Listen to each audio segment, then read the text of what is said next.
जय श्री कृष्ण। राधे राधे। आज आप सभी श्रवण करेंगे धर्मराज जी और एक बुढ़िया माई की कहानी। किसी गांव में एक बुढ़िया रहती थी। वो बहुत नियम धर्म से व्रत रखा करती थी। एक दिन भगवान के घर से यमदूत उसे लेने आ गए और वो उनके साथ चल पड़ी। चलते चलते एक गहरी नदी आई तो यमदूत बोले कि माई, तूने गौदान की है या नहीं। बुढ़िया ने उनकी बात सुनकर मन में श्रद्धा से गाय का ध्यान किया तो गाय उनके समक्ष आ गई और बुढ़िया उस गाय की पूंछ पकड़कर नदी पार कर गई। वो यमदूत के साथ फिर आगे बढ़ी तो काले कुत्ते आ गया। यमदूत फिर बोले, कुत्ते को खाना खिलाया था। बुढ़िया माई ने मन में कुत्ता का ध्यान किया तो वो रास्ते से चले गए। अब बुढ़िया माई फिर से आगे बढ़ने लगी तो रास्ते में कौआ ने उसके सिर में चोंच मारनी शुरू कर दिया। तो यमदूत ने बोला कि ब्राह्मण की बेटी के सिर में तेल लगाई थी। बुढ़िया ने ब्राह्मण की बेटी का ध्यान किया तो कौए ने चोंच मारनी बंद कर दिया। कुछ आगे बढ़ने पर बुढ़िया के पैर में कांटे चुभने लगा तो यमदूत बोले कि खराऊं आदि दान की है। बुढ़िया ने उनका ध्यान किया तो खराऊं उनके पैरों में आ गई। बुढ़िया फिर आगे बढ़ी तो चित्रगुप्त जी ने यमराज से कहा कि आप किसे लेकर आए हो। यमराज जी बोले कि बुढ़िया माई ने दान पुण्य तो बहुत की है लेकिन धर्मराज जी का कुछ नहीं किया है, इसलिए आगे द्वार इसके लिए बंद है। सारी बात सुनने के बाद बुढ़िया माई बोली कि आप मुझे सिर्फ 7 दिन के लिए वापस धरती पर भेज दो। मैं धर्मराज जी का व्रत और उद्यापन करके वापस आ जाऊंगी। बुढ़िया माई वापसी धरती पर अपने गांव आ गई और गांव वालों ने उसे भूतनी समझकर अपने दरवाजे बंद कर लिया। वो जब अपने घर गई तो उसके बहू बेटे भी दरवाज़ा बंद करके बैठ गया। बुढ़िया ने कहा कि मैं भूतनी नहीं हूँ, मैं तो धर्मराज जी की आज्ञा से वापस धरती पर 7 दिन के लिए आई हूँ। इस 7 दिनों में मैं धर्मराज जी का व्रत और उद्यापन करूँगी जिससे मुझे परलोक में जगह मिलेगी। बुढ़िया माई की बातों से आश्चर्य होकर बहू बेटे उसके लिए पूजा की सारी सामग्री इकट्ठा करते हैं, लेकिन जब बुढ़िया माई कहानी कहती है तब वो हुंकार नहीं भरते। जिसे बुढ़िया माई फिर अपनी पड़ोसिन को कहानी सुनाती है और वो हुंकार भरती है। 7 दिन की पूजा व्रत वो उद्यापन के बाद धर्मराज जी बुढ़िया को लेने के लिए विमान भेजते हैं। सरग का विमान देख कर उसके बहू बेटे के साथ सारे गांव वालों भी सरग जाने को तैयार हो गए। बुढ़िया माई ने कहा कि तुम कहाँ तैयार हो रहे हो? मेरी कहानी तो केवल पड़ोसन ने सुनी है, इसलिए वो ही साथ जाएगी। सारे गांव वाले बुढ़िया माई से धर्मराज जी की कहानी सुनने के कहा। आग्रह भी करते हैं तब बुढ़िया माई उन्हें कहानी सुना देती है। कहानी सुनने के बाद सारे ग्रामवासी विमान में बैठकर सरग जाते हैं तो धर्मराज जी कहते हैं, मैंने तो विमान केवल बुढ़िया माई को लाने के लिए भेजा था। बुढ़िया माई कहती है कि हे धर्मराज, मैंने जो भी पुण्य किया है उसमें से आधा भाग आप गांव वालों को दे दो।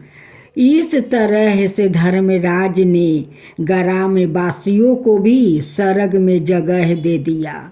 हे धर्मराज महाराज, जैसे आपने बुढ़िया माई के साथ सभी गांव वालों को भी स्वर्ग में जगह दी, उसी तरह से हमें भी देना। कहानी सुनकर हुंकार भरने वालों को भी और कहानी कहने वालों को भी जगह देना। धर्मराज महाराज की जय। यमराज महाराज की जय। नीति नियम बाबा सीता माता की कहानी। यह कहानी सीता माता कहती थी और श्री राम इसे सुना करते थे।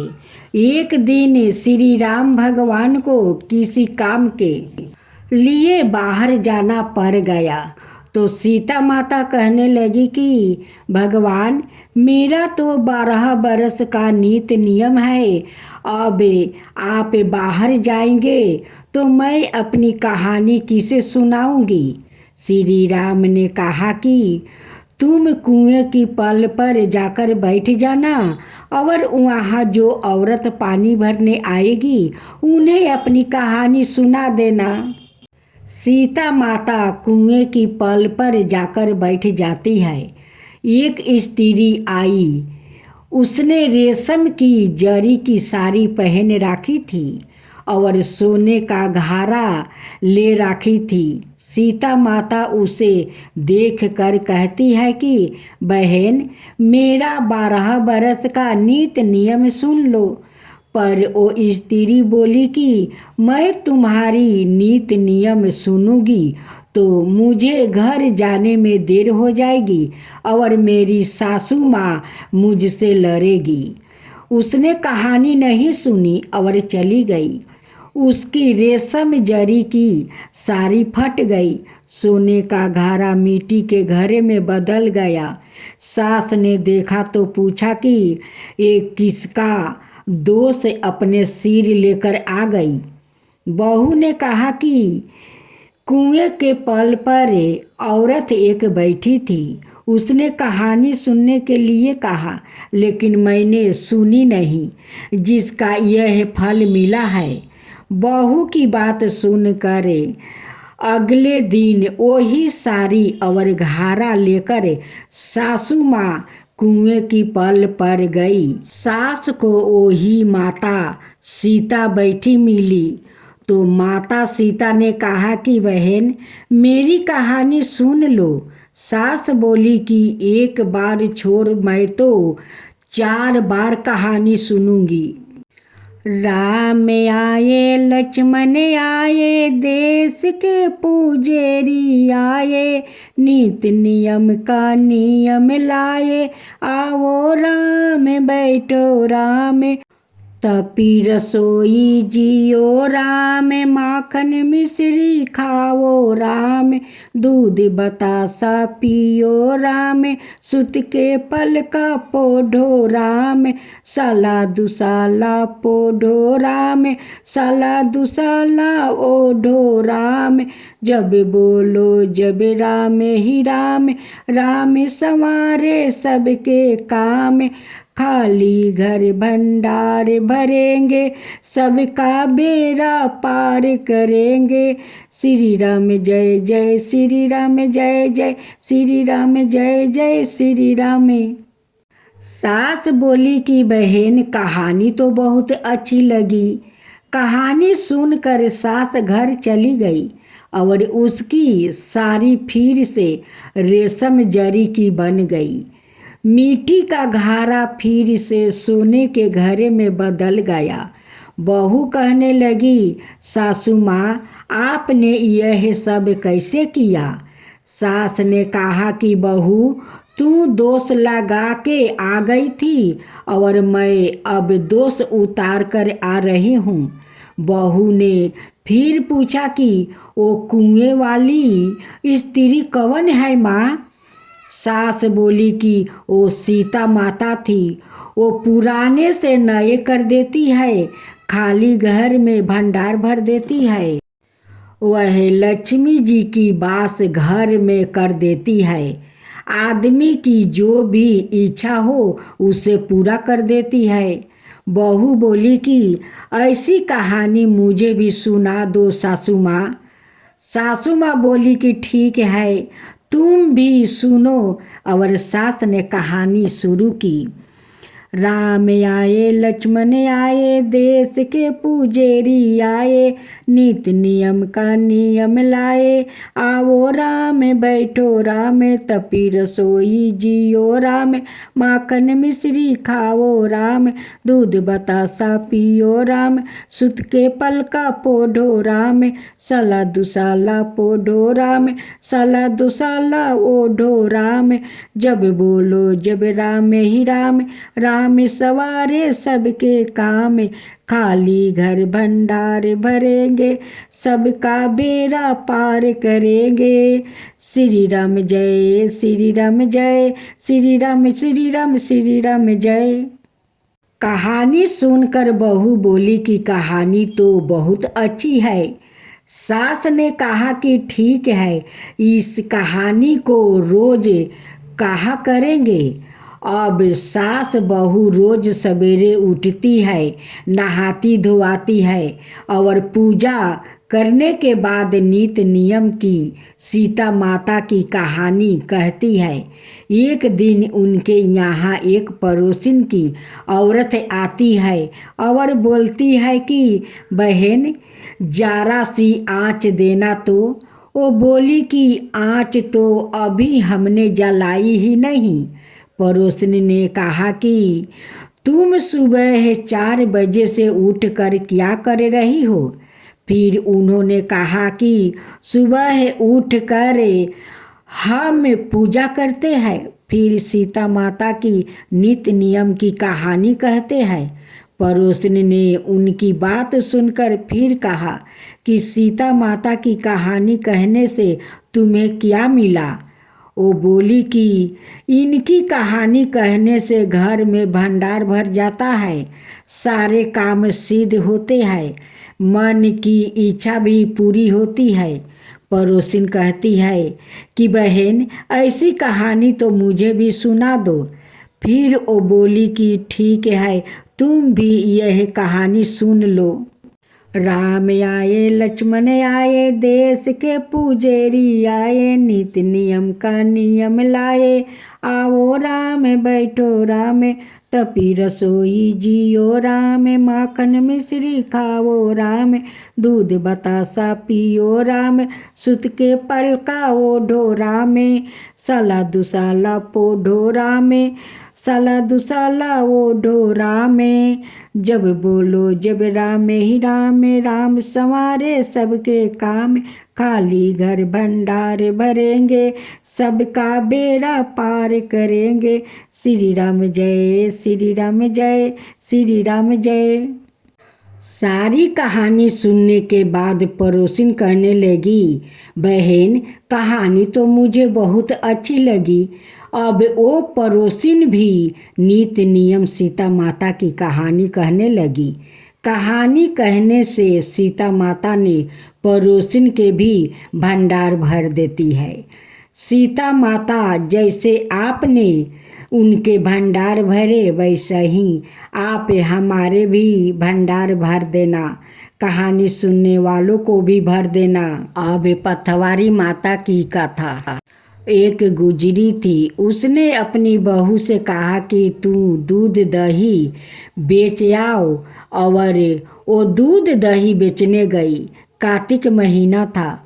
वहाँ पर सब औरतों पीपल सींचने आती थी, तो वो भी बैठ गई और औरतों से पूछने लगी कि तुम क्या कर रही हो। तो औरतों बोली कि हम तो पीपल की पथवारी सींच रही हूँ। तो उसने पूछा इससे क्या होता है। औरतों ने जवाब दिया कि इसके करने से अन्न धन मिलता है, वर्षों का बिछड़ा हुआ पति मिलता है। उस गुजरी ने कहा कि तुम तो पानी से सींच रही हो, मैं दूध दही से सींचूंगी। उसकी सास रोज कहती कि तू दूध दही बेच कर पैसा लाकर दे। तो उसने कहा कि जब कार्तिक का महीना पूरा हो जाएगा तब वो ला देगी। और कार्तिक का महीना पूरा हो गया। पूनम के दिन गुजरी पीपल पथवारी के पास धारण लेकर बैठ गई। पीपल ने पूछा कि तू यहाँ क्यों बैठी है? उसने कहा, मेरी सासू दूध दही के पैसा मांगी तो। पीपल ने कहा, मेरे पास पैसा नहीं है, यह पत्थर डंडे पान पथौरे भरे हैं, वह ले जा और गोलक में रख देना। जब सास ने पूछा पैसा लाई है तो गुजरी ने कहा, मैंने पैसा गोलक में रखा है। तब सास ने गोलक खोल कर देखी तो सास देखती रह गई कि उसमें हीरे मोती जगमगा रहे हैं, पत्थर ढिढोरे और पतों का धन हो गया। सास बोली कि बहू इतना पैसा कहाँ से ले आई? तो बहू ने आकर देखा तो बहुत धन पड़ा है। तब गुजरी ने कहा कि सासू जी, मैंने तो 1 महीना दूध दही से पीपल की पथवारी में सींचा था और मैंने उसे धन मांगा था तो उसने मुझे पत्थर डंडे पते दिए थे जो मैंने गोलक में रख दिया था और वो हीरे मोती हो गया। तब सासू जी ने कहा कि अब की बार मैं पथवारी सींचूंगी। सासू दूध दही तो बेच आती है और हांडी धोकर पीपल पथवारी में वो राख आती है और बहू से कहती कि तू मेरे से पैसा मांग। तो बहू ने कहा कि कभी बहू भी सास से पैसा मांगती है? तो सास बोली कि तू मेरे से पैसा मांग। तो बहू ने सास से दूध दही के पैसे मांगी। तो सासू जी पीपल पथवारी पर जाकर धारण लेकर बैठ गई। तो डंडे पते पान पथौरे उसे भी दिया और कहा, गोलक में जाकर रख दो। फिर बहू ने खोल कर देखा तो उसमें कीड़े मकोड़े चल रहा है। गुजरी ने सास से कहा, यह क्या है?